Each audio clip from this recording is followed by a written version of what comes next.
On est à la partie avec un invité. Et cette semaine, on a l'honneur, la chance d'avoir un privilège d'avoir un des membres du trio de Québécois derrière le banc des Flyers de Philadelphie. Le nom qui est sous la définition de guerrier dans le dictionnaire.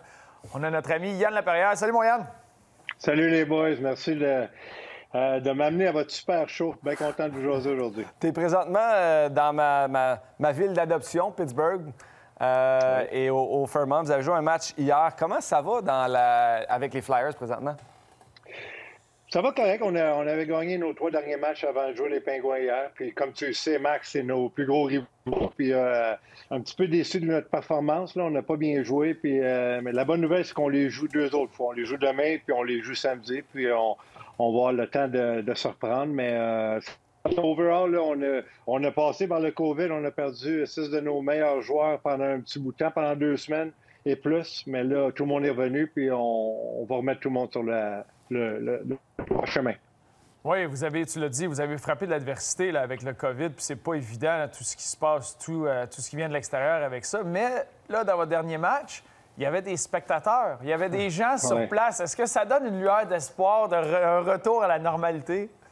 Ah oui, c'est le fun. Écoute, dans la bulle, l'année passée, les séries, pas de monde. Cette année, pas de monde. Là, on arrive dans le warm-up, il y avait du monde partout. Puis pendant le match, il y avait 3100 personnes, je pense, hier au match. Même en tant qu'entraîneur, c'était le fun juste de voir l'atmosphère. C'est pas autant que 20 000 personnes, là, mais ça reste que c'est du monde qui applaudit leur équipe et qui eut les arbitres. Puis c'est une belle lueur d'espoir pour le futur. Ah, c'est certain que ça fait du bien. Et cette semaine, ton entraîneur-chef, Alain Vigneault, passé le cap des 700 victoires. Ça doit le rendre fier. Pardon. Comment il a vécu ça? Bien, Alain, il ne se vante pas de ça. Nous, on ne le savait même pas avant le match. Tu sais, Claude Giroux, il a donné la rondelle, puis on l'a su par après. Écoute, c'est tout un entraîneur. Moi, j'apprends beaucoup de lui. Je le vois aller. C'est un gars qui... Écoute, il y en a vu d'autres. Là. Il a 700 victoires dans la Ligue nationale. C'est le 2e Québécois avec le plus de victoires, puis le premier, c'est Scotty Bowman. Fait que je l'aime beaucoup, Alain, mais je pense pas qu'il va surpasser Scotty Bowman. Mais c'est tout un entraîneur. Beaucoup d'expérience, il est calme, puis il n'y a pas grand-chose qui manque sur le banc ou même dans les vidéos. Puis c'est assez impressionnant de côtoyer un homme comme ça tous les jours. Bien, parle-moi justement de cet esprit d'équipe-là, ou votre façon de fonctionner, mais derrière le banc. Parce que de plus en plus, on le voit. Et là, cette année, on voit à Montréal ce qui s'est passé. Puis on regarde Dominique Ducharme qui est avec Alex Burrows qui commence, puis Richardson. Puis tu vois que les gars, ils vont avoir besoin de s'entourer puis avoir besoin d'aide. À Philadelphie, tu as 3 de ces entraîneurs-là qui ont l'expérience d'entraîneur-chef. Puis là, tu as toi qui as l'expérience du joueur, du guerrier. C'est quoi comment ça fonctionne, la cohésion d'entraîneur, comment partager les tâches puis tout ce que vous amenez? Bien, les tâches, la façon que ça fonctionne, Michel Therrien s'occupe de l'avantage numérique, mais Mike Yeo, lui, s'occupe du désavantage numérique. Puis moi, je m'occupe des préparations de match. Comme Pittsburgh, la façon qu'on va les jouer, qu'est-ce qu'on devrait faire avec Alain. C'est sûr qu'Alain, on va dire là-dedans, j'arrive pas, puis je montre ça aux joueurs sans lui présenter à lui avant. Mais c'est vraiment un travail d'équipe. Puis les 2 autres entraîneurs, les 4 ensemble, on arrive avec des idées.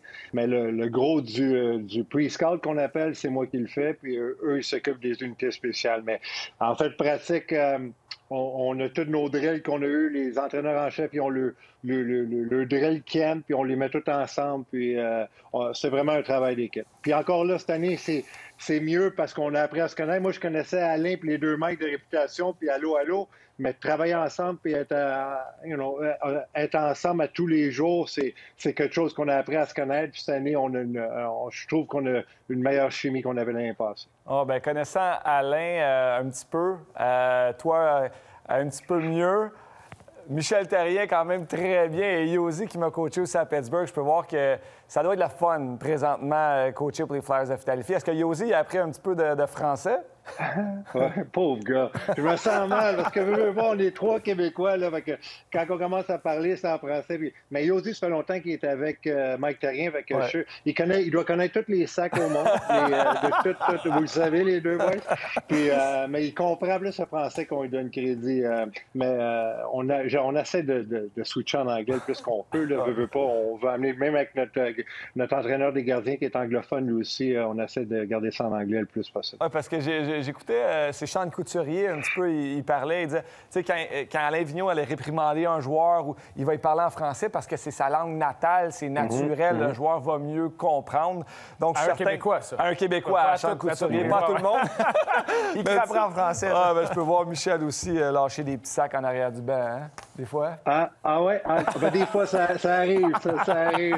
Je pense que notre club, ils vont commencer à comprendre tous les sacs francophones. Moi, j'aimerais savoir parce que tu as parlé de vos tâches, surtout au niveau stratégique, l'avantage numérique, le désavantage numérique. Toi, tu parlais, tu faisais justement le rapport sur l'autre équipe.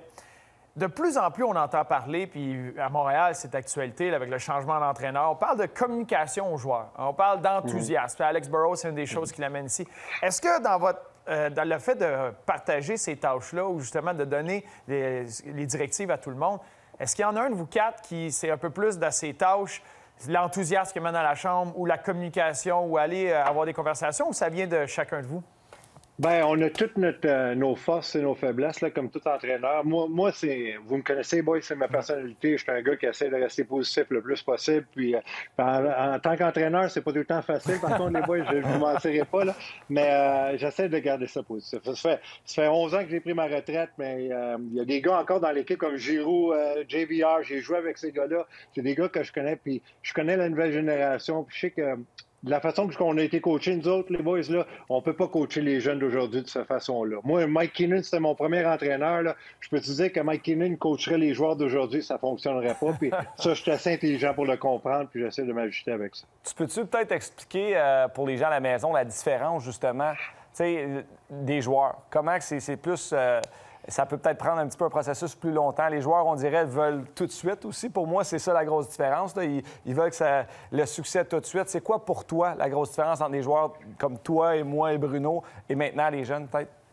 Bien, les jeunes, aujourd'hui, ça commence un jeu d'information. Ils font du vidéo bien à 14, 13, 14, 15, 16 ans que nous autres, on faisait pas. Il n'y en avait pas de vidéo dans le temps quand moi, je jouais. Puis ils veulent l'information. Nous autres, dans le temps, moi, Mike Keenan ou n'importe quand, tu fais ça, j'avais aucune question. Je ne lui demandais rien. Aujourd'hui, tu peux leur dire, fais ça, mais ils vont dire, OK, pourquoi tu veux que je fasse ça? Ils veulent tout le temps une explication. Ils vont le faire si tu as la bonne explication pour le faire. C'est-tu correct? Si tu pas correct? C'est la génération d'aujourd'hui, puis c'est avec ces jeunes-là qu'on doit dealer. Puis moi, j'ai pas de problème. J'ai pas les réponses à tout, puis si j'ai pas la réponse, je vais aller la chercher la réponse, puis je vais leur ramener pour leur expliquer pourquoi que je veux qu'ils fassent quelque chose sur la glace. Est-ce que ça l'aide, justement, parce que tu as des gars qui sont un peu sur la clôture de ça, qui ont connu l'ancienne école. Tu as mentionné JVR puis Giroux. JVR connaît une excellente saison. Est-ce que des fois, de pouvoir t'appuyer sur ces gars-là pour t'aider à gérer tout ce qui est de la nouvelle génération, ça l'aide? Bien, c'est sûr que ça l'aide. Tu regardes les équipes qui ont du succès, c'est ton groupe de leaders qui t'aide aussi. T'sais, nous autres, on est des entraîneurs, mais les vrais entraîneurs, les vrais leaders, c'est les gars qui sont dans la chambre, les vétérans, comme tu viens de nommer. JVR, Giroux, Couturier, c'est des gars que s'ils ne sont pas de ton côté ou s'ils tirent de leur côté puis ils ne croient pas en ton message, mais tu n'auras pas de succès. Mais on est chanceux d'avoir on a un bon noyau de vétérans puis des bons leaders. Lapé, si tu me permets, j'aimerais te demander tes ambitions futures en tant que coach. Est-ce que tes ambitions sont de devenir un entraîneur-chef? Tu es bien en position d'assistant-entraîneur? Je suis bien en position d'assistant-entraîneur, oui, mais il y a le compétiteur en dedans de moi qui aimerait savoir son équipe. Puis c'est quelque chose que je l'ai fait savoir à mes boss, puis j'en parle avec Alain aussi. Puis je suis pas nono, là, je pourrais pas prendre, puis je me sens pas prêt à prendre un club de la Ligue nationale là, mais j'aimerais ça avoir une chance dans la Ligue américaine, puis faire ça à ma façon, puis tu sais jamais dans la vie, tu sais pas tant que tu te lances pas les deux pieds en premier, puis c'est ça que je veux faire. Je veux pas avoir de regrets dans le futur, puis dire j'aurais peut-être dû, je me sens prêt, puis j'aimerais ça avoir une opportunité d'avoir ma propre équipe dans la Ligue américaine. C'est ça. Dans le fond de ton plan, quand tu veux tomber en chef, pour un jour être, exemple, entraîneur-chef de la Ligue nationale, il faut que ça passe par être entraîneur-chef au niveau inférieur, Ligue américaine, pour monter après? Oui, écoute, il n'y en a pas beaucoup qui ont jamais été entraîneurs en chef, puis qui ont juste été assistant entraîneur dans la Ligue nationale, puis qui tombent entraîneur en chef dans la Ligue nationale. Puis je suis assez intelligent, puis j'ai beaucoup de choses à apprendre encore. J'apprends beaucoup. J'ai appris de Craig Berube, de Dave Axtell, de Alain Vigneault. J'apprends beaucoup de ces entraîneurs-là. Je veux juste tout prendre ce que j'ai appris d'eux, puis la façon que je ferais mes choses, les mettre ensemble, puis voir si je pourrais avoir du succès. Lappé, j'ai appelé Alain Nasradine aujourd'hui. Bruno a appelé Joël Bouchard aujourd'hui pour préparer l'entrevue. Moi, j'ai une question pour toi. J'ai haï ces deux gars-là. Parlez-moi pour les autres. Vous êtes 3 coachs, 3 chums. Qui est le meilleur coach dans vous 3?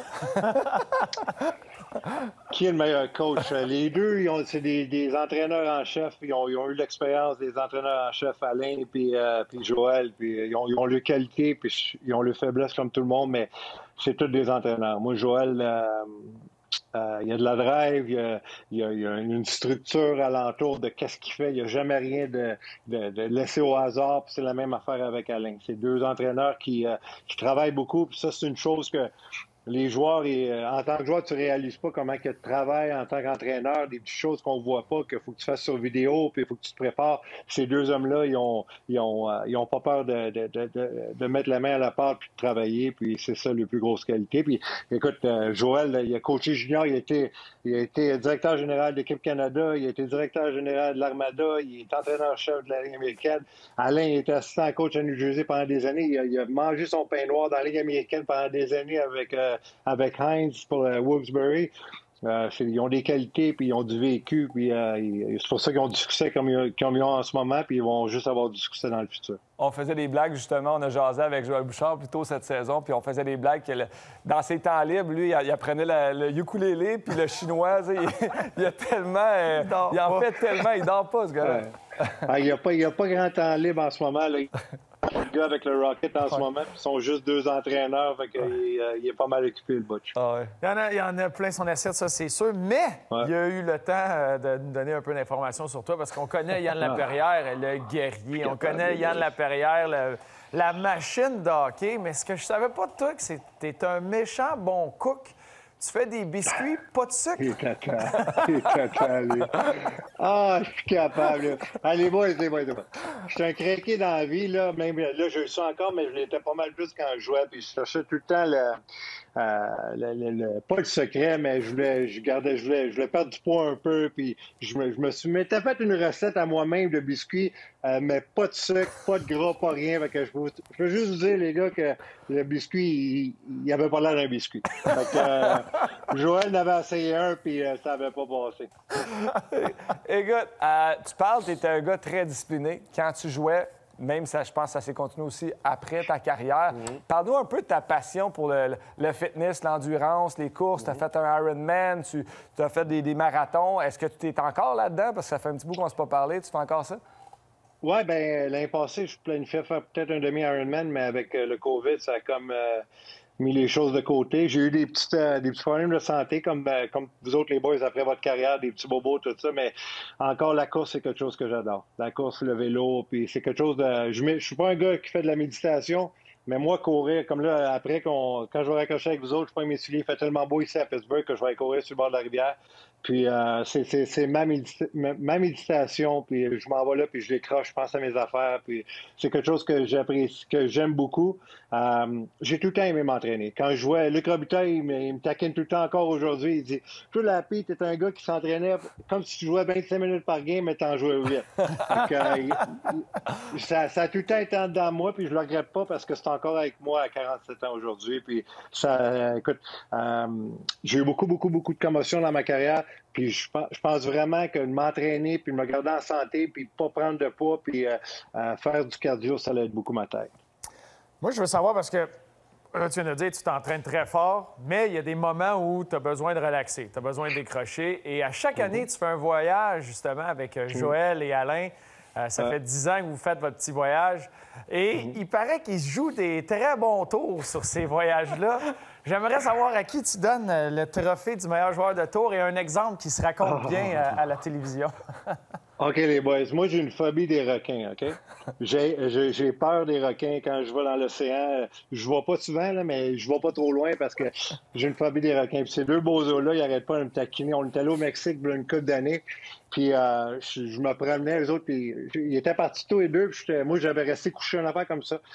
Puis là, j'y vois au loin, je regarde au loin, ils sont tous les deux. Il demandait à quelqu'un de prendre une photo. Il y avait un requin gonflable, là, puis il était assis tous les deux dessus avec les doigts comme ça.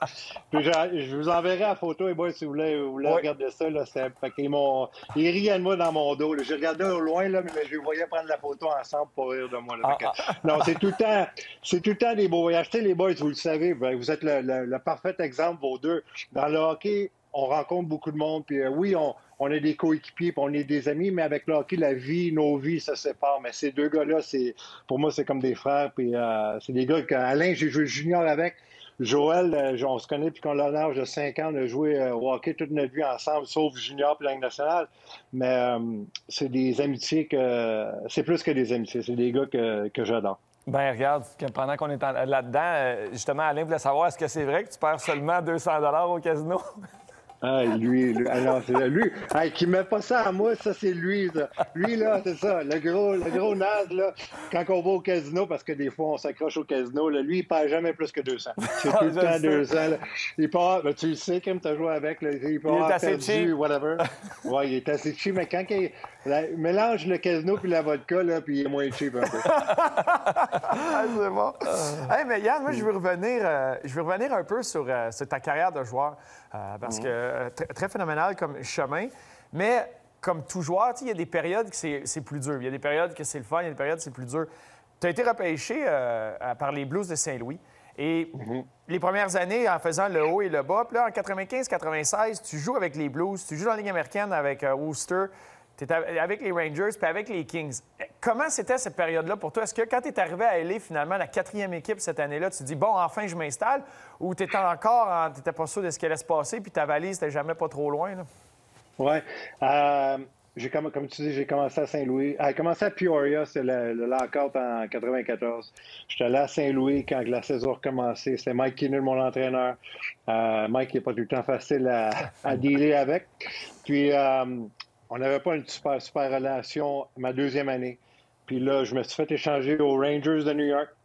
Puis, ça non plus avec Colin Campbell. Peut-être que c'était moi le problème, en tout cas. Ça n'avait pas super bien été. Puis là, ils m'ont échangé à Los Angeles. Mais mon roommate avec les Rangers, c'était Luc Robitaille. Puis Luc m'avait dit, Lapi, tu t'en vas à LA. Larry Robinson est là. C'est une équipe qui est reconstruite. Sois toi-même. Sois toi-même. Le monde va t'adorer en Californie. Puis comme de fait, je suis arrivé à Los Angeles, puis c'est une équipe qui est en reconstruction comparativement aux Rangers, que autres, c'est une vieille équipe, venait de gagner la Coupe l'année d'avant. Fait que je savais que c'était ma chance. Fait que j'ai joué mon style de jeu, puis j'ai été là pendant 9 ans, puis j'ai adoré ça. Puis c'est vraiment là que je me suis établi comme un joueur de la Ligue nationale. Puis après, j'ai joué un autre 15 ans. Fait que c'est pas... fait que LA, ça a vraiment été mon stage pour montrer qu'est-ce que j'étais capable de faire. Oui, tu as joué 9 ans pour les Kings. Après ça, tu as été échangé à l'Avalanche du Colorado. Et moi, j'ai signé à Jean Libre au Colorado, j'ai signé à Jean Libre à Philadelphie. Tu connais ta carrière, c'est bon. Ouais. Mais moi, je veux savoir, parce que quand je pense, Yann Laperrière, je vois les deux, puis maintenant les 3, parce que j'ajoute les Flyers en tant que, oui, une année aux Flyers, mais maintenant, ça fait tellement longtemps que tu es là comme coach. Est-ce que tu t'identifies plus comme un Kings ou comme un Avalanche? Parce que tu as vécu des super beaux moments avec l'Avalanche. Oui. J'ai adoré partout, les boys. Moi, le hockey, c'est ma passion. Puis d'avoir un chandail de la Ligue nationale, moi, j'étais un petit cul de Montréal. Rivière-des-Prairies, j'ai grandi. Puis juste, mon rêve, c'était de porter le chandail du Canadien. Ils m'ont jamais appelé, mais ça, c'est pour un autre show. Juste le fait de porter un chandail de la Ligue nationale, ça a tout le temps été mon rêve. Puis juste de jouer sur la même glace, dans la même ligue que les grands que j'ai regardés quand j'étais petit, c'était mon rêve. Fait que, pour te dire, la place que j'ai aimée le plus, oui, ça a une place spéciale dans mon cœur parce que c'est là que j'ai passé le plus de temps. Mais à Philadelphie, j'ai eu beaucoup d'incidents j'ai eu 2 pucks dans le visage qui est arrivé. Ça a fini ma carrière, ça a mis fin à ma carrière. Mais c'est une équipe qui me dit, écoute, pour tout ce que tu as fait pour nous autres, tu veux rester dans le hockey, on va tout faire pour t'aider. Puis c'est vraiment ça. Ce que Paul Holmgren, quand il m'a assis puis il m'a dit, si tu veux rester dans le hockey, je vais tout faire pour t'aider. Mais il me l'a pas juste dit, il a tout fait pour m'aider à rester dans la Ligue nationale. Puis encore 11 ans plus tard, je suis encore ici. Moi, là, quand on revient à ça, puis tu parles des Kings, tu t'en vas à l'Avalanche du Colorado, puis je regardais ta carrière parce que c'est très impressionnant, puis c'est surtout l'impact que tu avais à chaque présence sur la glace. Mais quand on regarde ta carrière, 9 ans avec les Kings, tu as une saison de 10 buts, mais aussitôt que tu arrives avec l'Avalanche du Colorado, ta première saison, 21 buts, 45 points. Qu'est-ce qui est arrivé? Je sais pas. Wow! J'ai blacké out, les boys. Non, mais c'est un nouveau challenge. Puis tu arrives au Colorado, il y avait du monde offensif là. Il y avait Sakic, on venait de signer Andrew Burnett, il y avait Rob Blake à défenser. C'était une équipe différente aussi. Mais écoute, on a tout notre orgueil. Puis Ali, il voulait pas me signer. Il voulait me signer, mais pas au montant que je demandais. Colorado, Pierre Lacroix, lui, il m'a offert exactement ce que je recherchais. Puis c'était un nouveau challenge. Puis les boys, je vais vous le dire, on parlait d'entraînement tantôt. Moi, j'ai tout le temps eu, puis j'essaie de dire ça à mes enfants, c'était la chance de...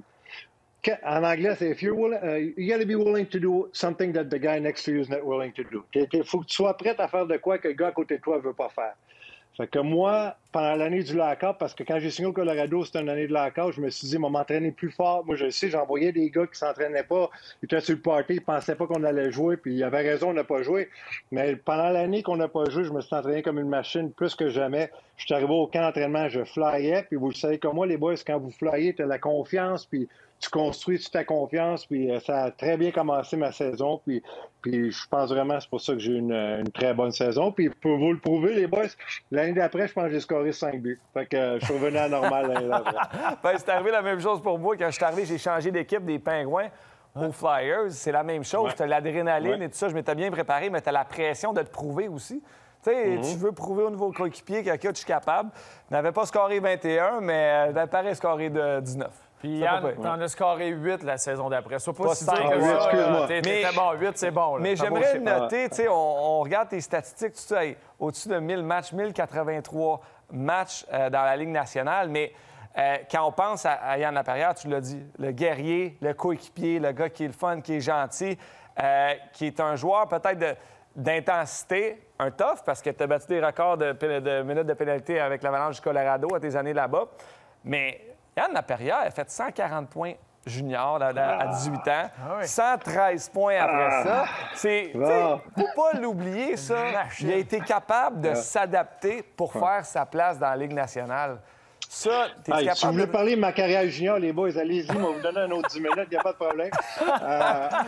Non, ben, encore là, les boys, vous avez joué longtemps, vous autres ici, puis vous le savez. On arrive d'un camp d'entraînement national, puis tu as tout le temps le pamphlet des joueurs qui sont dans le camp, puis tu regardes leurs statistiques. OK, il a joué dans la NCAA, au Maine, il a eu 65 points en 40 matchs. Tout le monde, tu n'arrives pas dans la Ligue nationale parce que tu n'étais pas bon. Tu arrives dans la Ligue nationale d'un camp d'entraînement parce que tu étais bon.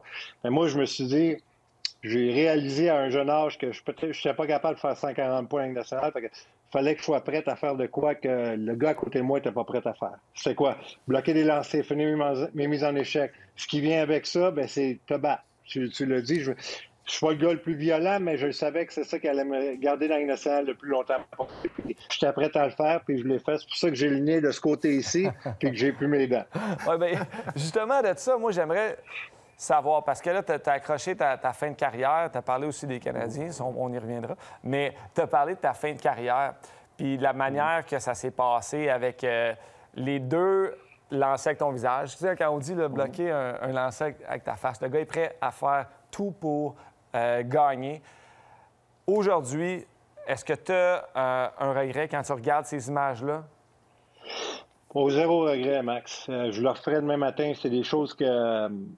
c'est de la façon que je jouais, c'est qui je suis, qui j'étais. J'étais prêt à faire tout pour mes coéquipiers. Puis, écoute, on menait 3-0, puis il restait 6 minutes, puis j'ai décidé de me picher 2 pieds en avant, comme j'ai fait 1000 fois dans ma carrière, mais ça a donné que une deuxième fois que je l'ai mangé dans l'œil. Mais je ne changerai rien. C'est quelque chose que... c'est de la façon que je jouais. Oui, j'ai des petites séquelles. Mon œil est encore embrouillé. Ça fait 11 ans qu'il est embrouillé, mais je suis prêt à vivre avec ça. Puis c'est vraiment ce qui a fait que j'ai joué aussi longtemps. C'est que j'étais prêt à me sacrifier pour mes coéquipiers et pour mon équipe, puis je ne regrette rien. Ça a été une partie de... Ça faisait partie de ton jeu, tu l'as dit, la partie pourquoi, une façon de rester dans la Ligue nationale. Mais quand tu vois le débat sur abolir les bagarres au hockey, comment tu vois ça, toi? Est-ce que tu vois c'est quelque chose qui est possible? Est-ce que ça pourrait... Il y en a qui disent que ça pourrait justement faire élever les cheap shots, là, les coups salauds à cause de ça? Y en a-tu vraiment des bagarres aujourd'hui dans le hockey? Puis aujourd'hui, les juges de ligne, quand ça commence à se battre un peu trop fort, ils rentrent dans le tas. Dans le temps, nous, c'était pas ça. Ils n'ont pas besoin de changer le règlement. Ça s'élimine. Pas juste parce qu'ils veulent plus de combat, c'est parce que les clubs ne repêchent plus comme ça. Dans mon temps, il y avait tout le temps un ou deux tops qui se faisaient repêcher dans l'année du repêchage. Aujourd'hui, ça fait plus partie de la game, fait qu'ils n'en repêchent plus de ces gars-là. Fait qu'il y en a de moins en moins. Moi, je pense que la game est correcte comme elle est. S'il y a une bataille, il y en a eu deux, je pense, hier soir, mais c'est bien correct. Il y a des choses qu'il faut que ça se règle. Puis je crois encore, comme tu as dit, Bruno, s'ils éliminent complètement les bagarres, mais les coups salauds, ils vont être plus élevés. Il n'y aura pas de conséquences pour ces joueurs-là. Puis encore là, aujourd'hui, il y en a de moins en moins, mais tu as quand même le doute ou la peur qu'il y a peut-être quelque chose qui va t'arriver si tu fais de quoi. Mais il y en a quasiment plus de combat. Fait que moi, je laisserais ça comme c'est. Je pense que notre game, le hockey, est en santé en ce moment de la façon que ça se joue, puis je ne changerais pas grand-chose. Tu as touché brièvement tantôt, tu as mentionné le Canadien de Montréal, que tu aurais peut-être aimé ça, jouer pour le Canadien. C'est peut-être pas d'un regret de la carrière fait comme ça. Moi aussi, j'aurais aimé ça. Je pense Bruno aussi. Mais en tant que Québécois, vraiment, y a-t-il un moment dans ta carrière où tu as dit « Ah, j'ai passé près d'arriver pour le Canadien » ou non? Pas tout, pas prêt, pas OK, le plus proche, là, Max, là, je suis au repêchage en 92, j'ai été repêché en quatrième ronde. Canadien parle, des voltigeurs de Drummondville. J'étais avec ma famille au Forum de Montréal. Je pensais, moi, Louis Bernard, c'est un de mes coéquipiers, un défenseur qui ont repêché. Ça, c'est le plus proche que j'ai été. J'ai été agent libre 2 fois dans ma carrière, puis ils m'ont jamais appelé. C'est quelque chose que... Écoute, je le regrette. C'est pas de ma faute. J'aurais aimé ça, puis je les aurais écoutés, puis je serais venu à Montréal. Mais écoute, je suis comme vous autres. J'ai grandi à Rivière-des-Prairies. Je suis né à Montréal-Nord, grandi à Rivière-des-Prairies. Mon idole, c'est Guy Lafleur, Guy Carbonneau. Je regardais à la TV. C'est dans notre DNA, nous autres. Là, les petits Québécois, c'est vraiment dans nous. C'est comme le football aux États-Unis, à Pittsburgh. C'est la même chose pour les Steelers ici. Là. Mais pour moi, c'est le Canadien de Montréal. Puis, écoute, j'ai aucun regret parce que j'avais aucun contrôle là-dessus. Ils m'ont pas appelé. T'as quand même une belle carrière. Oui, je suis correct. Je veux savoir, au-delà de toi, là, ta famille là-dedans, tu as été dans la bulle longtemps l'année passée, là, cette année, des conditions assez particulières. Comment va la famille à travers tout ça? Ah, ma femme est contente, peut sortir, non? Écoute, sais-tu quoi, elle est contente parce qu'elle sait que je fais ce que j'aime. Moi, là, au début de la quarantaine, quand on était à la maison pendant 4-5 mois, rien faire, regarder les nouvelles, puis revirer fou, puis c'est ça que je faisais, c'est la pire affaire à faire, là. Puis nous autres, aux États-Unis, c'est les élections en plus, là, fait que c'est assez pour te rendre fou. Fait que c'est probablement pas bon pour ma santé mentale. Fait que quand on a recommencé, quand on est allé dans la bulle, moi, Magali, ça fait 30 ans que je suis avec ma femme. Fait que elle me connaît très bien. C'est la personne qui me connaît le mieux dans le monde. Fait qu'elle était très contente de voir que j'allais faire ce que j'aime. C'est coacher puis être dans le hockey, puis aucun problème. C'est sûr que je m'ennuyais de mes boys, là, puis ma femme aussi, mais c'est un petit sacrifice que ma famille sont corrects avec ça. Si je peux te demander, là, puis tes jeunes ont 19-17 maintenant ou 18-16? Oui, 19-17 bientôt. 19-17. Est-ce qu'ils ont joué au hockey? Je pense qu'il y en a un qui est bon à la crosse. Oui, c'est ça. Mon plus vieux, il a joué au hockey, là, il a arrêté, il est au collège, mais là, tout est en ligne à cause du COVID. Il va bien, c'est un bon garçon, il a 18 ans, il va avoir 19 ans au mois de mars. Puis mon plus jeune, lui, c'est un joueur de lacrosse. Lui, en ce moment, il parle avec des collèges américains pour aller jouer dans des collèges Division 1 ou Division 2, Division 3. Encore là, il n'est pas rendu là parce que ça va être sa décision à lui, pas la mienne. Fait que j'ai 2 beaux garçons qui nous rendent fiers à tous les jours. Ça a été comment pour eux? Parce que je te parle de ça, le 19-17, le côté social, les groupes d'amis, ton sport, de voir du monde, de sortir un peu, c'est tellement important à cet âge-là. Ça a été comment à travers tout ça, eux autres, de devoir s'isoler?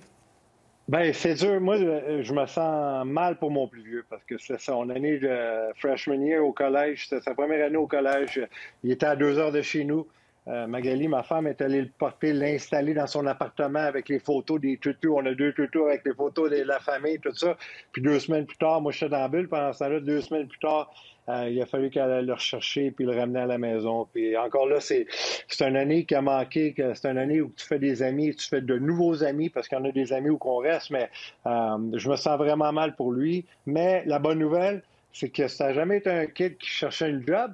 Mais là, j'ai dit à un moment donné, je dis là, tu fais tes classes online, là, en ligne, mais ça serait peut-être un bon moment de chercher une job fait qu'il s'est trouvé une job il fait des services, il va porter des pizzas, tout ça, puis il se fait des sous, puis il est content, il a une fierté, puis il a une petite indépendance, il a son compte de banque avec son argent, fait que, tu sais, ils disent tout arrive pour une raison, mais au moins, c'est une bonne chose qui est arrivée dans ça, c'est qu'il s'est trouvé une job et il se fait un petit peu d'argent de poche. Ah ouais, l'apprentissage, ça passe par là. Puis il faut savoir s'ajuster. Mais pour les gens qui ne le savent pas, tu m'as coaché 10 matchs ta première saison en tant que coach, ma dernière pour les Flyers, parce que tu m'as échangé directement. C'est de ta faute, c'est toi.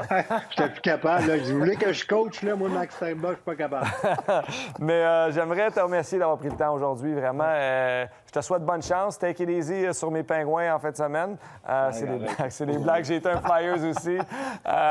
Mais merci d'avoir pris ton temps. C'est toujours un plaisir. Puis bonne chance. Bonne chance dans tout ce que tu souhaites, tout ce que tu désires. Puis let's go les Flyers. Bonne course, bonne course. Oui, bonne course. Ça va faire une centaine de kilomètres? Je m'en allais faire peut-être 7 ou 8, 12, 10, 11 km. On va voir. On va voir comment ça va aller. Facile pour toi. Ouais. Ouais, les boys, merci. Merci beaucoup. Merci à toi, Yann. Super apprécié. Salut. Bye. Oh, wow. J'aimerais ça être en forme comme ça. C'est une machine. C'est une machine, oui. Les Ironman, puis tout. Non, ça, c'est quelque chose. Puis moi, ce que je trouve, puis à travers l'entrevue, il a parlé un peu de Nasreddine puis de Joël Bouchard.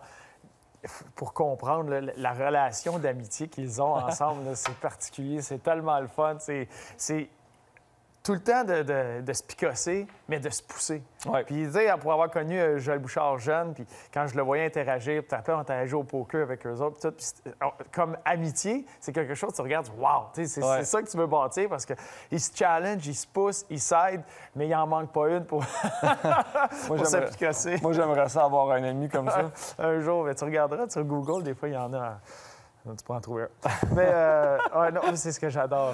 Regarde, comme je te dis, il m'a coaché seulement 10 matchs.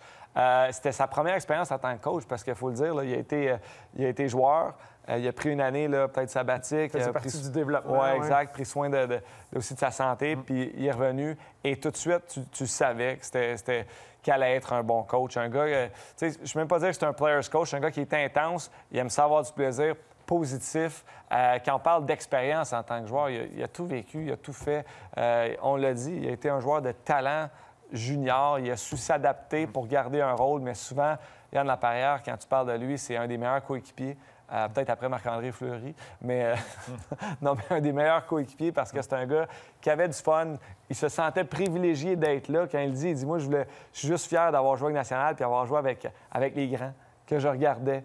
Donc, bravo à Yann de savoir su s'adapter. Et je trouve intéressant aussi qu'il est ouvert à parler de peut-être faire un pas en arrière pour faire 2 pas par en avant, ce qui serait de retourner coacher dans la Ligue américaine, vivre cette expérience-là. Un petit peu comme Joël a fait. Mais Joël avait l'expérience, tu sais, quand on compare le travail de Joël Bouchard puis de Dominique Ducharme, tu sais, les deux chemins. Ducharme, lui, est passé de coach en chef junior à assistant coach pour aller maintenant coach en chef du Canadien. Et Joël, lui, a décidé de passer coach en chef dans la Ligue américaine.